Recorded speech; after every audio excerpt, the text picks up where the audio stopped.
Okay student, good evening. शुरुआत करते हैं आज की अपनी कक्षा की। और जैसा कि आप सब जानते हैं कि हमने प्रॉफिट एंड लॉस का चैप्टर लिया हुआ है, जिसके 4 पार्ट ऑलरेडी हो चुके हैं। और जिस स्टूडेंट ने वो पार्ट नहीं देखे, पहले वो पार्ट देखिए 4 आप फर्स्ट से लेके 4 तक, ठीक है। उसके बाद ये 5th पार्ट आप देखिए, ताकि आपको सारी चीजें आसानी से समझ आने लगे। तो शुरू करते हैं आज। कुछ नई चीजें यहाँ पर हम सीखने का प्रयास करेंगे, जिससे कि आपके लिए क्वेश्चंस को करना और आसान हो जाएगा, ठीक है। देखते हैं। देखो स्टूडेंट, कई बार क्या होता है, किसी वस्तु का मूल्य दे दिया जाता है कि बोल देता है कि एक वस्तु का मूल्य 100 रुपए है। कितना? एक वस्तु का मूल्य 100 रुपए है। और पहले उस पे 20% का क्या होता है, वृद्धि होती है, ठीक है। इसका मतलब है वृद्धि। और फिर बाद में उसके 20% की क्या होती है, कमी। तो किसी वस्तु का मूल्य अगर 100 रुपए है, पहले उसमें 20% की वृद्धि की और फिर दोबारा उस वृद्धि पे हुए मूल्य को 20% की कमी की, तो अब उस वस्तु का मूल्य या नया मूल्य क्या है। इस तरीके से क्वेश्चन, इस आधार पर कई बार क्वेश्चन बनते हैं। तो वो चीजें यहां पर हम सीखने का प्रयास करते हैं स्टूडेंट। क्या होगा देखना। तो इसके लिए कई हमारी कुछ ट्रिक्स बनी हुई हैं, है ना। जैसे आप लोग पढ़ते भी होंगे कि हम वृद्धि को a मान लेते हैं और कमी को b मान लेते हैं, ठीक है। तो इस तरीके से कई बार आ जाता है, जैसे ये वृद्धि है तो a, वृद्धि का मतलब a यानी कि प्लस में है, और ये कमी है तो ये b मान लिया, ये माइनस में है, या फिर a ही मान लो इनको, है ना। इनको a b नहीं मानने के, एक ही चीज मानेंगे। क्यों? क्योंकि वैल्यू सेम है, 20% 20%, है ना। तो इसको पहले मैं आपको एक बार बेसिक से थोड़ा बता देता हूं कि होता क्या है, उसके बाद हम फिर क्वेश्चन को करने का प्रयास यहाँ पे करेंगे। देखना, समझना कि अगर किसी वस्तु क्या मूल्य कितना है, 100 रुपए है, और उस पर 20% की वृद्धि हो जाती है, तो मैंने आपको कई बार बोला है कि जो भी मूल्य है उस वस्तु का, वो उसका सीपी होता है, मतलब क्रय मूल्य, ठीक है। वो क्या होता है, उसका क्रय मूल्य। और उसको हम हमेशा क्या मान के चलते हैं, 100%। क्रय मूल्य को हम हमेशा क्या मान के चलते हैं, 100%। तो वो 100 ना देख के अगर 500 भी दे दे, तब भी ये 100% ही होगा। इसका मतलब ये नहीं कि 100 है तो इसलिए 100% है। अगर किसी वस्तु का क्रय मूल्य 500 है तो अब तब भी वो अपने आप में क्या है, 100% है। सही है ना, तब भी वो 100% है। अगर उसका मूल्य 800 रुपए है, तब भी वो अपने आप में क्या है, 100% है। तो वृद्धि या कमी किस तरीके से होती है वो चीज हम देखेंगे।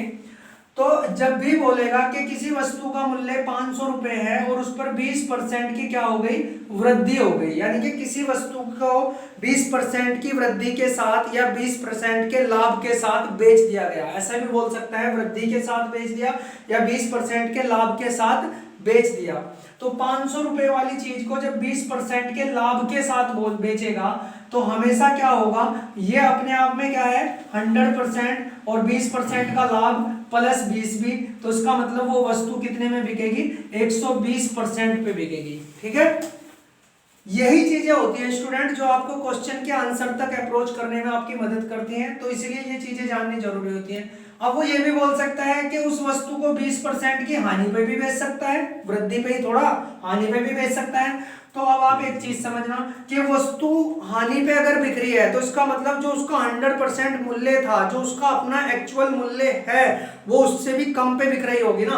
तो जब 20% की हानि पे बिक रही है और वस्तु का एक्चुअल मूल्य तो हमेशा क्या होता है, 100%। देखो 100% था, 20% के लाभ पे बिकी, इसलिए जोड़कर क्या आया, 120। 20% की हानि पे बिकी, तो इसका मतलब 20% घटा के क्या आएगा, 80। तो फिर वो 80% पे बिकेगी, ठीक है ना। तो फिर हम उसको आसानी से निकाल सकते हैं, दोनों चीजों को, इसको भी और इसको भी। कैसे?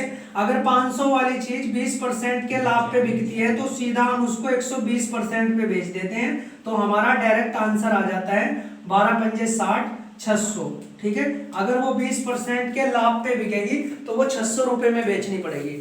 दूसरा, अब यही चीज मैंने देखो आपको बताया भी था कि 500 वाली चीज अगर 600 में बिक रही है, तो आप समझना कि 100 का लाभ हो रहा है। अब लाभ का प्रतिशत कितना दिया था, 20%। तो देख लीजिए कि ये 20% किस पे आया है, 500 पे आया ना। तो लाभ का प्रतिशत हमेशा किस पे निकलता है, सीपी पे, ये मैं ऑलरेडी बता चुका हूं। तो जब हम इसको काटेंगे तो 20% ही आएगा, ठीक है ना। सारी चीजें आपको समझ आ रही होंगी। अब यहाँ से देखना कि अगर 500 वाली चीज 20% की हानि पे बिक रही है तो इसका मतलब कितने में बिकेगी, 80% पे।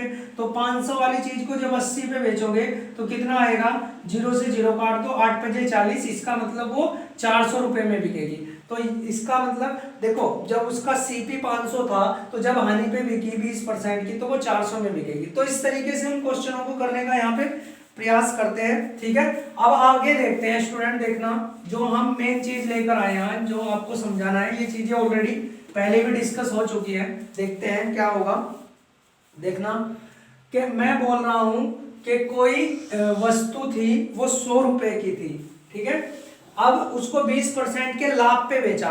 तो जैसे कि मैंने अभी आपको समझाया है, तो 100 रुपए वाली चीज अगर 20% के लाभ पे बिकेगी तो 120 में बिकेगी, और 100 से 100 कट जाएगा तो इसका मतलब वो कितने की बिकी, 120 की, ठीक है। क्योंकि पहले उसमें 20% की क्या करी थी, वृद्धि करी थी मूल्य में, पहले 20% की वृद्धि हुई, फिर 20% की वृद्धि होने के बाद वो कितने की हो गई, वो हो गई कितने की, 120 की। तो अब क्या हुआ, अब उसमें 20% की क्या हो गई, कमी हो गई। तो जब 20% की कमी हुई तो अब तो इस पे होगी ना 120 पे, तो 120 पे जब मैं 20% की कमी करूंगा, तो अभी मैंने एग्जांपल इसीलिए लिया था कि मैं उसको 80 पे बेचूंगा, 80% पे। तो 80% पे बेचने से क्या आएगा, 12 अट्ठे 96। अब आप समझना कि वो वस्तु 100 रुपए की थी और 20% की वृद्धि और 20% की कमी करने के बाद वो कितने रुपए में बिकी, 96 रुपए में। यानी कि उसका जो नया मूल्य निकल के आया 96 आया। कई बार स्टूडेंट को ये लग सकता है कि 100 रुपए वाली चीज अगर पहले 20 की हानि लाभ पे बिकी, बाद में 20 की हानि पे, तो वो तो 100 में ही बिकनी चाहिए, ठीक है। लेकिन ऐसा नहीं होता स्टूडेंट, जो प्रैक्टिकली मैंने आपको समझाया है किस तरीके से बेसिक के माध्यम से, ऐसा होता है, ठीक है। तो आप एक चीज समझ सकते हैं, देखो समझना इस चीज को, है ना। तो जो 100 रुपए वाली चीज थी, वो 100 रुपए वाली चीज 96 रुपए में बिक गई, तो कितने की हानि हुई, 4 रुपए की हानि हुई। इस पे कितने की, 4 रुपए की हानि हुई, ठीक है ना। अब ये हानि का प्रतिशत अगर मुझे निकालना हो तो ये 4 की हानि किस पे हुई, जितना उसका क्रय मूल्य था 100 पे, इंटू 100 करूंगा तो क्या आएगा, 100 से 100 कट के 4% की हानि, ठीक है। 4% की हानि। देखो मैं आपके माइंड में कॉन्सेप्ट को डेवलप करने वाला हूं, ठीक है ना। मैंने आपको पहले भी बोला था कि कॉन्सेप्ट अगर एक बार डेवलप हो जाता है, फिर जो रटी रटाई चीजें हैं वो आप आसानी से भी समझ सकते हैं, ठीक है ना। नहीं तो मैं 1 मिनट में बता देता कि किसी वस्तु पे पहले 20% की वृद्धि, फिर 20% की हानि, तो फिर कितना आ गया, 4% की हमेशा क्या हानि, हमेशा क्या होगी, 4% की हानि। यही बात मैं ये भी बोल सकता हूं कि किसी वस्तु के मूल्य में पहले 10% की वृद्धि, फिर 10% की कमी, तो हमेशा क्या होगा, 1% की हानि, ठीक है। लेकिन उस चीज में वो मजा नहीं आएगा स्टूडेंट जो हमें चाहिए, है ना।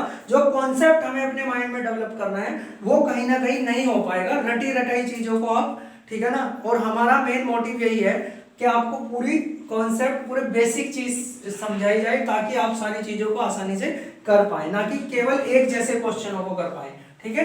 तो अब समझना, देखना।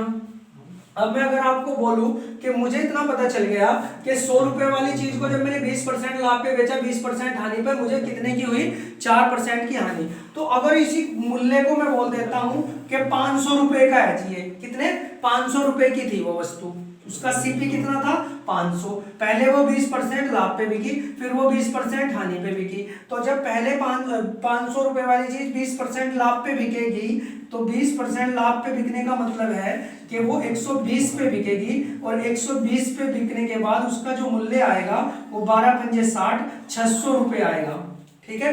उसके बाद क्या होगा, उसके बाद वही वस्तु फिर 20% की हानि पे बिकेगी, यानी कि 600 वाली चीज 80 पे बिकेगी। तो अब जो मूल्य आएगा कितना आएगा, अब जो मूल्य आ रहा है वो कितना, 8×48 यानी कि 480 रुपए। तो अब आप समझना, अब आप क्या समझोगे कि जो 500 वाली चीज थी फाइनली वो कितने में गई, फाइनली कितने में गई, वो 20% का लाभ और 20% की हानि होने पे फाइनली वो कितने में बिकी, 480 में। तो इसका मतलब कितने की हानि हुई, 20 रुपए की हानि हुई। अगर इस हानि का प्रतिशत निकालना हो तो हमेशा किस पे निकलता है, क्रय मूल्य पे। तो क्रय मूल्य नीचे आ जाएगा और इनटू में मैं क्या करूंगा, 100, 2 जीरो से 2 जीरो और 20 5 चौक होता है 20, तो 4% की हानि। तो देखो अब समझना क्या है, समझना ये है कि क्रय मूल्य कुछ भी हो, 100 हो, 1000 हो, 1 लाख हो, 5 लाख हो, कितना भी दे सकता है। अगर उसने बोला पहले 20% की वृद्धि फिर 20% की हानि, तो आपको हमेशा क्या लगाना है, 4% की हानि आंसर आपका आने वाला है। दूसरी चीज, अगर 500 रुपए वाली थी उस पर भी 4% की हानि, ठीक है। तो इससे कोई फर्क नहीं पड़ने वाला कि वस्तु का मूल्य कितना है या कितना नहीं है। जब भी आपके सामने आएगा कि 20% की हानि और फिर 20% का लाभ, तो हमेशा आपको 4% की क्या लगानी है, हानि। अब आप इसको याद रख सकते हैं, ठीक है, अब आप इसको याद रख सकते हैं, ठीक है ना। तो अब समझना, आगे देखते हैं हम। देखो अब इसको याद कैसे, है ना, क्या करेंगे, हम एक चीज देख लेते हैं कि कभी भी अगर मैं बोलूं 10% का लाभ हुआ पहले, फिर 10% की क्या हुई, हानि, तो हमेशा क्या होगी, 1% की हानि होगी, ठीक है। जिस तरीके से मैंने 20% वाला एग्जांपल समझाया, सेम उसी तरीके से ये होगा। तो हर एक का मैं अलग अलग एग्जांपल आपको नहीं समझाऊंगा, क्योंकि अब हमें कहीं ना कहीं अपना समय भी सेव करना है, ठीक है ना। तो कभी भी अगर बोल दे कि एक वस्तु 5 लाख रुपए की थी, 5 लाख रुपए की थी, पहले उस पे 10% का लाभ हुआ, फिर उस पे क्या हुआ, 10% की क्या हुई, हानि हुई, तब उसका नया मूल्य क्या होगा, है ना। तो नया मूल्य हमेशा क्या होगा, ठीक है। अगर मूल्य पूछेगा, ठीक है, वो मैं निकालना बताऊंगा, ठीक है। 5 लाख की वस्तु थी, पहले 10% के लाभ पे फिर 10% की हानि पे, तो उस व्यापार में क्या हुआ, तो हमेशा हमेशा क्या हुआ, 1% की हानि हुई, ठीक है, हमेशा क्या हुआ, 1% की हानि। दूसरा 20% वाला एग्जांपल अभी समझाया, पहले लाभ और फिर 20% की हानि पे बिकेगी अगर कोई वस्तु, तो क्या होगा, तो हमेशा क्या होगा, 4% की क्या होगी, हानि होगी, ठीक है, हमेशा क्या होगा, 4% की हानि। सेम इसी तरीके से अगर मैं कहूँ 30% के पहले लाभ पे और 30% के फिर हानि पे, तो फिर क्या होगा, हमेशा क्या होगा, 9% की हानि होगी, ठीक है, 9% की हानि। अगर यही चीज 40% में बोल दे, 40% का लाभ और 40% की क्या होगी, हानि, तो हमेशा कितना, 16% की हानि। अब आपको एक चीज समझनी है कि हमने 20% का तो एग्जांपल देख लिया, तो इनको याद कैसे रखें। इनको याद रखने का बहुत आसान तरीका है हमारे पास, क्या, समझना। अभी तक आपको शायद बहुत स्टूडेंट को समझ आ गया होगा। तो 25% की क्या, हानि, ठीक है। कैसे करेंगे, तो स्टूडेंट क्वेश्चन कैसा बनेगा वो भी हम डिस्कस करेंगे, पहले हम ये चीज समझ लेते हैं। तो आप ये देखना कि जब 10% का लाभ हुआ था और 10% की हानि सेम वैल्यू पे, तो हमेशा 1% की हानि हो रही थी। तो आपको ये करना है कि ये जो वैल्यू है 1 की गुना 1 में करनी है, तो क्या आएगा, 1 ही।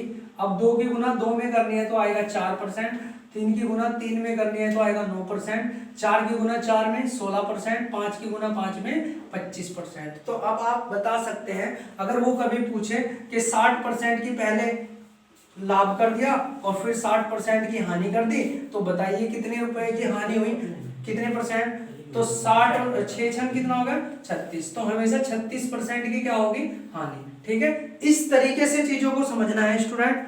अब देखते हैं हम आगे इनका, हम इसका यूज कैसे करेंगे, क्वेश्चन में हम इसका यूज करेंगे कैसे, जैसे कि मैंने अभी आपको बताया भी था 100 का एग्जांपल देके, है ना, इस तरीके से। तो अब आप समझना, अब आप ये समझना कि अगर मैं बोल दूं कि किसी वस्तु का मूल्य 80 रुपए है, कितना है भैया, 80 रुपए है, कि कोई वस्तु 80 रुपए की है, ये क्वेश्चन समझना आप, है ना, समझो ये आपका क्वेश्चन नंबर फर्स्ट है आज का, कि किसी वस्तु का मूल्य 80 रुपए है, पहले उसे 20% के लाभ पर बेचा और फिर बाद में उसे 20% की हानि पर बेचा, तो बताइए उसका नया मूल्य क्या है, नया मूल्य क्या है। अब आप एक चीज समझना, अगर वो पूछ लेता आपसे, अगर वो क्वेश्चन में आपसे पूछ लेता कि, अगर वो क्वेश्चन में ये पूछ लेता कि उसका क्या बताना है, लाभ या हानि का प्रतिशत, तो आप आराम से बता देते या नहीं, आप बता देते 2 दूनी 4, 4% की हानि। एक चीज आपको समझनी है, इस केस में हमेशा हानि होनी है, ये तो निश्चित है, ठीक है। तो 4% की हानि आप आराम से बता सकते थे, ठीक है ना। अब लेकिन उसने मूल्य पूछ लिया, है ना, तो मूल्य निकालने का तरीका हमने क्या करा था, देखो अगर मैं 100 वाला एग्जांपल एक बार रिपीट करूंगा स्टूडेंट, है ना, क्योंकि कहीं ना कहीं इसमें से आपको कुछ चीज सिखाना चाहता हूं जो आपको सीखनी है। पहले 20% का जब लाभ किया था, ठीक है, तो ये हो गई थी 600 की, कैसे 120 सॉरी 120 की हुई थी ना, ये हो गई थी 120 की, क्योंकि 100 वाली चीज पे सीधा सीधा 20% का लाभ 120, फिर 20% की क्या करी थी हानि, तो ये 20% की हानि के साथ बिकी थी 80 में, ठीक है, तो कितना आ गया था 12×8 = 96, ठीक है। तो हमें 2 स्टेप करने पड़े थे, पहले हमने इसका 120% निकाला, फिर उसका जो निकला फिर उसका हमने 80% निकाला। लेकिन हम ऐसे भी तो कर सकते थे ना, ऐसे भी तो ऐसे क्वेश्चन बनते हैं, ठीक है, कि 100 रुपए की वस्तु को अगर पहले 20% के लाभ पे फिर 20% की हानि पे बेचे तो उसका नया मूल्य क्या होगा। तो आप ऐसा कर सकते हैं कि 100 रुपए वाली वस्तु है, 100 वाली वस्तु है, ठीक है, और कितने में बेचनी है, 4% की हानि होगी उसे, क्यों होगी, क्योंकि पहले वो 20% के लाभ पे बिकी फिर 20% की हानि पे, तो हमें पता है इस केस में हमेशा 4% की हानि होगी, अगर 20 वैल्यू है तो इसे 4% की हानि पे ही बेच दो ना, आप 96 में बेच दो, क्योंकि 4% की हानि पे या तो एक तरीका ये होता है कि 100 वाली चीज को 4% निकालना है, 100 वाली चीज का जब 4% निकलेगा तो 4 ही निकलेगा, इसका मतलब 100 में से 4 घटा दिया, कितना आ गया 96। या फिर ये भी तो तरीका है ना कि 100 वाली चीज को अगर 4% हानि पे बेचना है तो डायरेक्ट 96% पे बेच दो ना, हम अब तक यही तो सीख रहे हैं, तो कितना आ गया 96, तो यही हमने वहां पे निकाल के दिखाया था। तो हम कहीं ना कहीं इस तरीके से, शायद आप लोग समझ गए होंगे कि जब भी बोलेगा कि इतने रुपए की वस्तु थी उसे पहले इतने लाभ पे इतनी हानि पे, तो उसका नया मूल्य बताओ, तो आप क्या करेंगे, जब आपको पता है कि 20% लाभ 20% हानि पे हमेशा 4% की हानि होती है, तो आप इस 100 वाली चीज को 4% की हानि पे बेच देते हो, ठीक है। अब देखना क्वेश्चन को कैसे समझेंगे और समझेंगे, है ना, हमें हमारा काम क्या है समझना, क्वेश्चन तो आप कहीं से भी कर सकते हैं, बुक से भी कर लोगे, ठीक है, लेकिन हमारा काम क्या है समझाना और आपका काम समझना, ठीक है। तो देखते हैं, और उसने बोला है कि क्वेश्चन नंबर 1 कि कोई 80 रुपए की वस्तु थी जो पहले 20% के लाभ पे बिकी फिर 20% की हानि पे, तो उसका नया मूल्य क्या होगा। अब हमें पता है कि जब 20% वाली कंडीशन देता है तो हमेशा 4% की हानि होती है, और जब 4% की हानि होती है तो आपको पता होना चाहिए कि 4% की हानि पे बेचनी है, तो 80 को 4% की हानि पे बेचोगे तो या तो इसका 4% निकाल दो फिर इसमें से घटा दो, या फिर इसको सीधा 96% पे बेच दो, 96% पे बेचोगे तो क्या आएगा, काट लेते हैं इसको,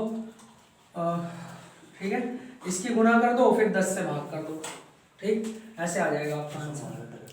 कैसे करेंगे, 8 6 कितना हो गया 48, 4 8 9 72 होते हैं, और 4 कितने हो गए 76, तो 76 जब आपने लिखा और नीचे क्या था 10, ये चीजें भी आपको सीखनी है स्टूडेंट, ठीक है, जो स्टूडेंट शुरुआत कर रहे हैं उनके लिए।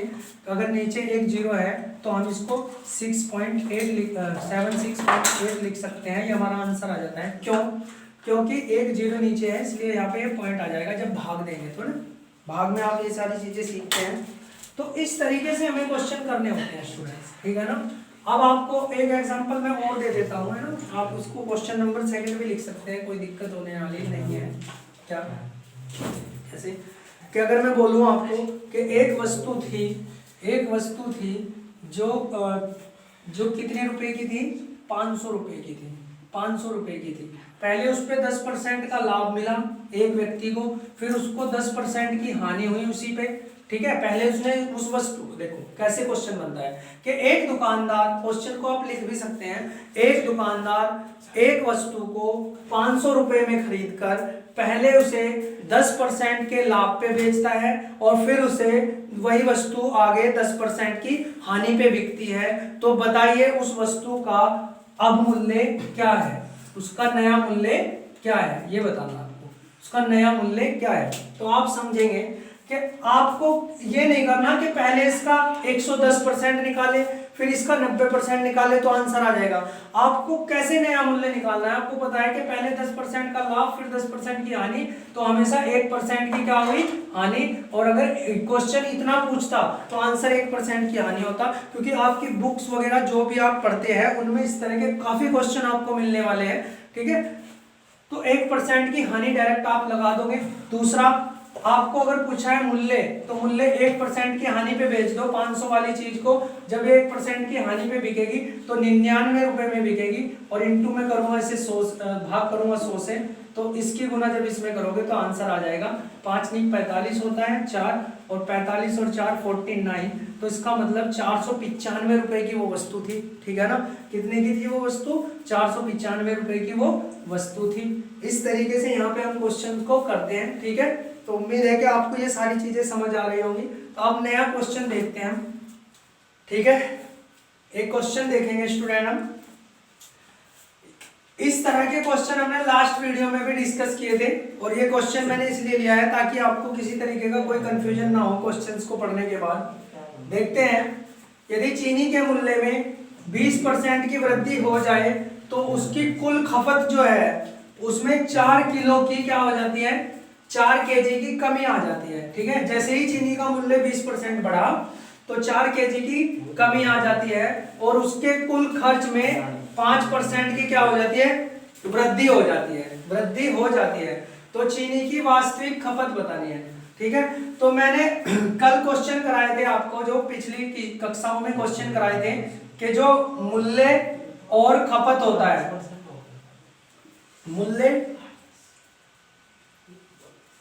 जो मूल्य और खपत होता है उसका अनुपात हमेशा क्या होता है? अपोजिट होता है। इस तरीके से हमने क्वेश्चन किए थे। जैसे मैं बताऊं कि 20% की वृद्धि हो गई है ना, तो 20% की वृद्धि का मतलब ये था कि 1/5, 5 वाली चीज 6 की हो गई, तो 6 किलो अगर पहले खरीदा था तो अब 5 खरीदेगा। लेकिन यहाँ बोल रहा है कि खर्च में 5% की वृद्धि होनी चाहिए। तो अगर इस क्वेश्चन को मैं इस कॉन्सेप्ट से करने जाऊंगा तो कहीं ना कहीं थोड़ा टाइम लगेगा। तो मैंने आपको ये बोला था, जब आप डायरेक्ट करोगे तो कैसे करोगे?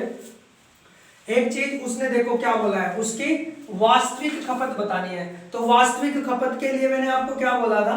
जब आप 20% की वृद्धि की बात करते हैं तो इसको लिख देता हूं मैं 120, और जब 5% की वृद्धि खर्च में कहते हो तो इसको लिख देता हूं 105। तो ये जो 120 आया, यानी कि जब उसके मूल्य में 20% की वृद्धि हुई थी, जो ये 120 आया ये थी उसकी वास्तविक खपत, और जो खर्च में 5% की वृद्धि हुई वो है उसकी वर्तमान खपत। अब आप एक चीज देखो, वर्तमान और वास्तविक में कितने का अंतर आ गया? 15 का ना, 15 कम खरीद रहा ना, जबकि वो बोल रहा है 4 कम खरीदता है। तो हम यहां से बोल सकते हैं 15 किसके बराबर है? 4 के, क्योंकि हमारे अकॉर्डिंग जो हम अनुपातिक तरीके से चल रहे हैं वो 4 किलो कम खरीद रहा है, और क्वेश्चन में बोल रहा है, सॉरी यहाँ 15 किलो कम खरीद रहा है, क्वेश्चन में बोलता है 4 किलो कम। तो अगर हमारा 15 उसके 4 के बराबर है तो उसने पूछा है वास्तविक खपत बतानी है। ठीक है ना, वास्तविक, तो हमारी वास्तविक कितने के बराबर होगी? अगर हमारा 120 उसके कितने के बराबर होगा? तो 15 यहाँ, 120 यहाँ, 15 से कटेगा, 15 8 120 होते हैं, और 8 चौक होता है 32, तो इसका आंसर क्या निकल के आएगा? 32। ठीक है, तो जब भी आप क्वेश्चन करोगे तो आपको देखना यह है कि क्वेश्चन किस तरीके का है ना। जैसे अगर हम नॉर्मली करना चाहे, पिछली वीडियो में आप समझ सकते हैं, लेकिन इस तरह का होगा तो हमेशा शॉर्ट में ऐसे ही करेंगे। 20% की कहीं में वृद्धि हुई मूल्य में, तो वास्तविक खपत आ गई 120, और खर्च में कितने की वृद्धि हुई?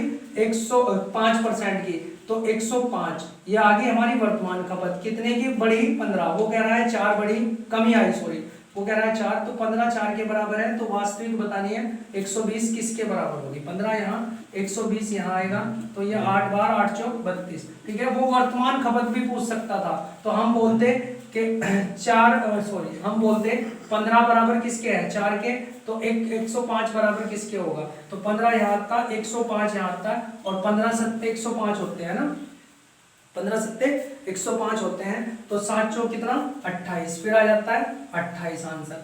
ठीक है, तो लेकिन जिस तरीके का क्वेश्चन पूछा है वो देखना है। तो अब बार बार एक ही तरीके के क्वेश्चन ना कराने से अच्छा आप ये समझ लीजिए कि अगर यहाँ पर वो कमी दे देता 1% के खर्च में कमी हो गई, या मूल्य में वृद्धि होने से कुल खर्च में इतने % की क्या होगी? वृद्धि हो जाती है, तो वो यहाँ वृद्धि भी कह सकता है, खर्च में कमी। देखो, अगर मूल्य में वृद्धि होगी तो खर्च में भी वृद्धि भी कह सकता है, कमी भी कह सकता है, तो उससे कोई फर्क नहीं पड़ता। यहाँ कमी भी कह सकता है, वहां वृद्धि भी। बस ध्यान इतना रखना है कि 100 में से हमेशा इसको वृद्धि है तो जोड़ना है, और कमी है तो घटाना। अगर 20% की कमी आ जाती तो 80, तो हमारी इधर हमेशा वास्तविक खपत ही रहती है, और खर्च की वृद्धि या कमी से हमेशा क्या निकलती है? वर्तमान खपत। तो इस तरीके से क्वेश्चनों को करना है। दूसरा एक क्वेश्चन और देख लेते हैं, बुक से लिए गए क्वेश्चन ही है स्टूडेंट ये, है ना। तो एक क्वेश्चन क्या है कि 300 रुपए के 100 सेब खरीदे, है ना। नॉर्मली लैंग्वेज में इस तरह के क्वेश्चन आ जाते हैं कि 300 रुपए के 100 सेब खरीद लिए। 300 रुपए लगे हमारे और हमने 100 सेब खरीद लिए, उनमें से 4 सेब सड़े हुए निकल गए, ठीक है। तो अगर 4 सेब सड़े हुए निकल गए तो इसका मतलब वो बचे 96 सेब। अब कितने बचे? 96 सेब। तो 4 सड़े हुए तो आपको फेंकने पड़ेंगे और इस 96 को ही बेचना पड़ेगा। तो क्या बोल रहा है, और बाकी को, ठीक है, शेष कौन से? 96 को 50 रुपए प्रति दर्जन बेच दिया उसने। 50 रुपए के 1 दर्जन बेच दिया। तो अगर हम इसको देखना चाहें तो 96 में कितना दर्जन होता है? 12 से भाग करके देख लो कितना होता है, 12 अट्ठे 96। तो इसका मतलब हमें पता चल गया इन 96 को हम 8 दर्जन भी लिख सकते हैं। कितना? 8 दर्जन भी हम इनको लिख सकते हैं। और जब 1 दर्जन 50 का बिकेगा तो 8 दर्जन कितने का मिलेगा? 50 से गुना कर दो, 8 पंजे 40, 400 रुपए का। तो यानी कि मुझे इतना पता चला कि जो 100 सेब थे मैंने 300 रुपए में खरीदे थे। 100 सेब कितने में खरीदे थे? 300 में। उनमें से 4 सड़े हुए निकल गए तो 96 सेब बचे। अब उसने बोला उन शेष सेब को वो 50 रुपए प्रति दर्जन बेच रहा है। तो मैंने 96 को देख लिया, इसमें कितने दर्जन है? 8 दर्जन है। तो 8 दर्जन है और 1 दर्जन 50 का बिकता है, तो इसका मतलब ये 400 पे बिकेंगे। तो यहाँ से मुझे सीधा सीधा पता चल गया कि जो चीज मैंने 300 की खरीदी थी, 300 रुपए में खरीदी थी, उस पे मुझे कितने रुपए मिले? 400 की वो मेरी बिकी और बिकने के बाद मुझे लाभ कितने का हुआ? 100 रुपए का, ठीक है। तो यहाँ से इस तरीके से निबल लाभ मेरा निकला वो क्या निकला? 100 रुपए, ठीक है, 100 रुपए। चलो, यदि कोई वस्तु 480 रुपए में बेचने पर 20% की हानि होती है, ठीक है। किसी वस्तु को 480 रुपए में बेचा जिसपे 20% की हानि होती है, यदि उसे 20% लाभ कमाने के लिए कितने रुपए में बेचना होगा, ठीक है। इस तरह का क्वेश्चन देखते हैं स्टूडेंट, बहुत इजी क्वेश्चन होता है। तो आपको पता होना चाहिए क्योंकि आपको सारे बेसिक्स अभी तक क्लियर है कि कोई वस्तु 480 रुपए की थी, क्रय मूल्य कितना था? 480, उसे 20% की हानि होती है अगर उसको, सॉरी ये क्रय मूल्य नहीं है, ये क्या है? सेलिंग प्राइस है आपका, सेलिंग प्राइस। क्योंकि उसने बोला है किसी वस्तु को 480 में बेचने से, बेचने का मतलब सेलिंग प्राइस, 20% हानि हुई, ठीक है। तो आपको इतना पता होना चाहिए अगर कोई वस्तु आप 480 में बेच रहे हैं और उस पर आपको हानि हो रही है तो इसका मतलब आपने वो 480 से अधिक की खरीदी थी, यानी कि आपने जितना की खरीदी थी उसमें भी 20% कम हो गया, तभी तो हानि हुई 20% की। तो इसका मतलब ये 80% के बराबर है आपका क्या? 480, ठीक है। ये 80% के बराबर है क्योंकि 80% की हानि होती है। तो उसे 20% का लाभ कमाने के लिए कितने में बेचना होगा? अब आप एक बात बताएं, अगर 80% बराबर इसके है और 20% का लाभ क्या होता है किसी वस्तु को जब हम 120% पे बेचते हैं, क्योंकि क्रय मूल्य से 20% अधिक होना चाहिए ना, तो 120 क्या होगा, ठीक है। 120 क्या होगा? इसका वैल्यू डायरेक्ट हम यहाँ से निकालते हैं। 12 कितनी बार? 6 बार, और 12 छिक होता है 72, 720 रुपए वैल्यू निकल के आएगी। इस तरह के क्वेश्चन हम पहले डिस्कस कर चुके हैं स्टूडेंट, है ना। तो आपको डायरेक्ट पता होना चाहिए कि कभी भी किसी वस्तु को जब बेचते हैं लाभ या हानि पे, तो हानि पे बिकी थी 20%, इसलिए ये किसके बराबर आ गया था? 80% के। अब उसको बचेगा 20% लाभ पे, तो सीधा 120% हम निकाल देते हैं, ठीक है। अब एक नेक्स्ट क्वेश्चन और देखते हैं कि एक वस्तु को 832 रुपए में बेचने पर उतने ही रुपए का लाभ होगा, ठीक है। कोई वस्तु है, ठीक है, किसी वस्तु को जब हम 832 रुपए में बेचेंगे तो उससे उतने ही रुपए का लाभ होगा जितने रुपए की हानि उस वस्तु को 480 रुपए में बेचने से होती है। क्या समझना है कि अगर किसी वस्तु को 832 में बेचूं तब लाभ होगा, लेकिन वो लाभ उतना ही होगा, ठीक है, जितना 480 रुपए में बेचने से हानि होती है। यानी कि ये लाभ और हानि की जो वैल्यू है वो क्या होंगी? दोनों बराबर होंगी, ठीक है। तो जब भी ऐसा क्वेश्चन आपके सामने आएगा तो आपको करना क्या है? दोनों को जोड़ना है, 832 बटे 448 और 2 से भाग कर देना है, तो हमेशा आपको क्रय मूल्य मिलेगा, ठीक है ना। दोनों को जोड़ना है तो 2 से भाग कर देना है। 0 1 की 8 और ये आ गया आपका 12, तो जब मैं इसे 2 से भाग करूंगा तो 6 और ये 40, तो 640 इसका क्या होगा आंसर। लेकिन अगर हम इसको बेसिक से समझना चाहें तो कैसे समझेंगे, ठीक है। जब आपको पता है लाभ और हानि दोनों बराबर है तो दोनों को हम x भी मान सकते हैं कि x रुपए का लाभ हुआ और x की हानि हुई। तो अब एक चीज समझना, अगर 832 रुपए में कोई चीज बिकी और आपको कुछ लाभ हुआ कितने का x का, अगर वो लाभ मैं इसमें से घटा दूं तो क्या क्रय मूल्य मिल जाएगा, क्या मिल जाएगा, कैश प्राइस मिल जाएगा, ठीक है। लाभ में सॉरी अगर 832 सेलिंग प्राइस में से लाभ को घटा दिया तो क्या मिल जाएगा, कैश प्राइस मिल जाएगा। अब दूसरी समझना, उतने ही रुपए की हानि भी हुई उसे, लेकिन कितने में, 480 रुपए में बेच 48 में। तो जब वो वस्तु 448 में मिली बिकी तो उसे क्या हुई, हानि। अगर उस हानि को जोड़ दूं मैं इसमें, अगर मैं उस हानि को देखो, अगर कोई वस्तु आप समझना 400 रुपए की बेचने से आपको 100 की हानि हो गई, ठीक है। तो इसका मतलब अगर ये हानि इसमें जोड़ दूं तो मुझे पता चल जाएगा कि वस्तु 500 रुपए की थी। तो वही चीज इसमें बोली है कि 480 रुपए में बेचने से उतने की हानि हुई जितने का लाभ हुआ था 432 में बेचने से। तो अगर ये लाभ यहां से लेस करता हूं तो तब भी क्या मिलेगा, कैश प्राइस। और अगर मैं इस मूल्य में इस हानि को जोड़ता हूं तब भी क्या मिलेगा, कैश प्राइस। और कैश प्राइस तो इक्वल है तो इसलिए मैंने इसको क्या कर दिया, इक्वल। अब देखो ये आगे इधर जुड़ जाएगा तो 832 448 कितना आया था, 1280, और ये x उधर जाके उसमें जुड़ जाएगा, बराबर आ जाएगा 2x। इसीलिए मैंने आपसे बोला था कि इसको डायरेक्ट किससे भाग करना है, 2 से। तो इसलिए जब भी इस तरह का क्वेश्चन आएगा कि इतने रुपए में बेचने से उतने का ही लाभ हुआ, कि इतने रुपए में बेचने से जितने की हानि, तो हमेशा दोनों को जोड़ के 2 से भाग कर दे तो आंसर आपका आ जाता है, ठीक है। यही क्वेश्चन कई बार कैसे पूछ लेता है, इसी क्वेश्चन को अगर मैं क्वेश्चन नंबर नेक्स्ट की बात करूं इसी में जोड़ के, इसी क्वेश्चन को कई बार इस तरीके से पूछ लेता है कि एक वस्तु को इसी में ऐड करेंगे हम ताकि हमें दूसरा क्वेश्चन ना पढ़ना पड़े, टाइम थोड़ा सेव हो जाए। वो बोलेगा कि एक वस्तु को 832 में बेचने से जितने का लाभ हुआ उसको 448 रुपए में बेचने से उतने की हानि हुई।